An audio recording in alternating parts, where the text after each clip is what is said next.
后来继续来看今年的4月，高雄的检察官查到无良心的生意人，甲过期2年的牛奶精，还有为越南进口的味素重新掺染改票啊，变做无过期，或者是台湾制造，卖予早餐店或者是饮料店。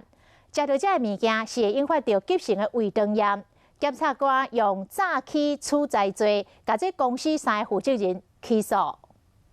高雄地检署今年4月份查到一州公司仓库内面有一个过期的鸡奶甲原料，淡淡的改包装延长保存期限，造成饮品卖予餐饮业者。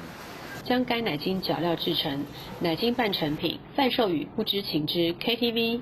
早餐店、餐厅、饮料店等商家。包括荷兰鸡奶、玫瑰花牌、甲3A鸡奶有3380公斤流入市面上。另外，不少业者嘛将越南进口的味素分装做写台湾味春高纯度味素底卖，消费者食了腹肚底，恐惊会遇到急性胃肠炎的风险。老板自己